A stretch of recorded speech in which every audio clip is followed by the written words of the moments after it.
السلام علیکم ورحمۃ اللہ وبرکاتہ۔ وعلیکم السلام۔ الحمد للہ رب العالمین والصلاة والسلام علی رسولہ الکریم وبعد۔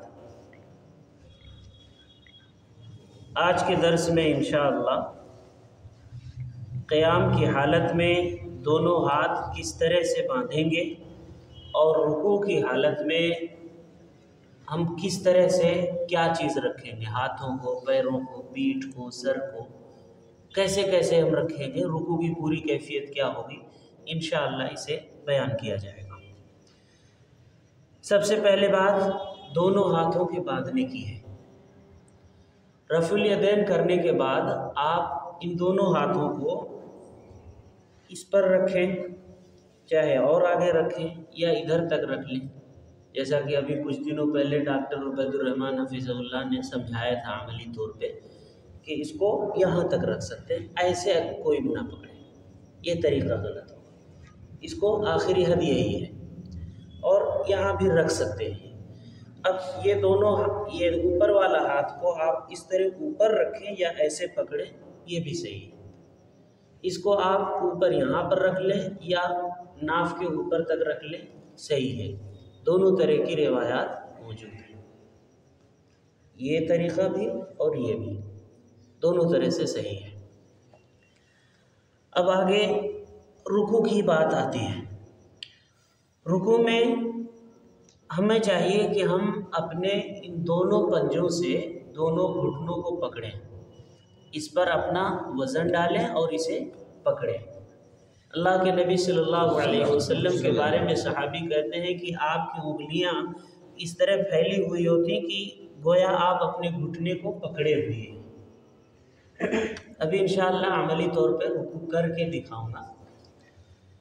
اسی طرح سے رکوع کی حالت میں ہماری پیٹھ بالکل سیدھی ہونی چاہیے، ایسے نہ ہو کہ ادھر پیچھے والا حصہ نیچے ہے اور اوپر کندھے کی طرف کا حصہ پیٹھ کا وہ اوپر اٹھا ہوا ہے، نہیں، پوری پیٹھ آپ کی برابر ہونی چاہیے۔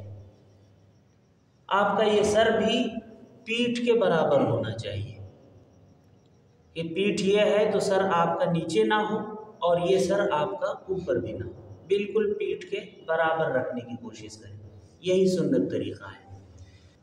آپ رکوع کی حالت میں اپنے اس ہاتھ کو اور پیروں کو بالکل سیدھا رکھیں گے، ایسے موڑ کر نہیں رکھیں گے، ہاتھوں کو بالکل سیدھا رکھیں گے اور دونوں پیروں کو بھی سیدھا رکھیں گے، پیر کو بھی موڑ کر نہیں رکھیں گے۔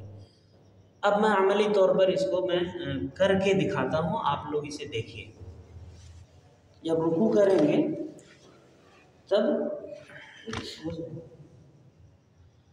رفع الیدین کرنے کے بعد آپ یہ گھٹنے پر دونوں ہاتھ کو اس طرح رکھیے، یہ پکڑ کے رکھیے، اس کو ایسے سمیٹ کے نہیں رکھیں گے، انگلیاں اس پر پھیلی ہوئی ہونی چاہیے۔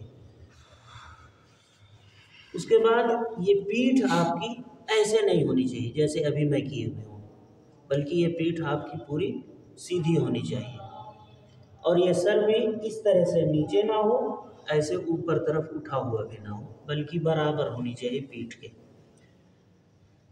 آپ کا یہ حصہ بازو یہ اس سے ملا ہوا نہ ہو، ایسے نہ ہو جیسا کہ بعض لوگ عورتوں کے تعلق سے پردے کی بات کو کہہ کر وہ کہتے ہیں کہ عورتیں بالکل سمٹ کے ایسے پردہ کرتے ہوئے رکوع کریں گی۔ یقیناً وہ صحابیات رضی اللہ عنہن وہ آج کل کی عورتوں سے، ہماری اور آپ کی بیویوں، بیٹیوں اور ماؤں سے زیادہ پردے کا خیال رکھتی تھی۔ وہ اگر کوئی الگ طریقہ مردوں سے اپناتی تو ضرور اسے بیان کیا ہوتا حدیثوں میں۔ تو یہ بالکل اس طرح رکھیں، ایسے سمیٹ کر نہ رکھیں۔ یہ آپ کے ہاتھ مڑے ہوئے نہ ہوں، کچھ لوگ اس طرح سے موڑ دیتے، کوئی ایسے موڑ دیتے، یہ ہاتھ بالکل سیدھے ہونی چاہیے، اور یہ پیر بھی اس طرح سے مڑے ہوئے نہ ہوں، بلکہ پیر بھی سیدھے ہونے چاہیے۔ یہ ہے رکوع کی پوری کیفیت۔ نظر باہر ہے۔ ہاں، رکوع کی حالت میں ایک بات اور پرسوں روز بھی ایک صاحب یاد دلائے تھے کہ بعض لوگ یہ کہتے ہیں کہ رکوع کی حالت میں یہ داہنے انگوٹھے پر آپ کی نظر ہونی چاہیے۔ ایسی بھی کوئی حدیث میں بات موجود نہیں ہے۔ کیا کہتے ہیں کہ ارے روح انگوٹھے سے نکلنی شروع ہوتی ہے، اس لیے انگوٹھے پر نظر ہونی چاہیے۔ آپ یہ ملک چھوڑ کر کسی اور ملک میں گئے ہوں گے تو وہاں اسی طرح کی اور بہت ساری باتیں نماز میں، رکوع میں، روزہ میں اور دیگر عبادتوں میں ایسے نئی نئی باتیں وہاں پائے ہوں گے، اور وہاں کے لوگ اس کے لیے اپنی طور پر عقلی طور پر کوئی دلیلیں پیش کرتے ہیں اور اس کو وہ صحیح مانتے ہوں گے۔ لیکن یہ ساری باتیں ہمارے لیے بنیاد نہیں ہیں۔ ہمارے لیے حجت اللہ کے نبی صلی اللہ علیہ وسلم کا وہ طریقہ ہے جو آپ نے عملی طور پر کر کے دکھایا ہے۔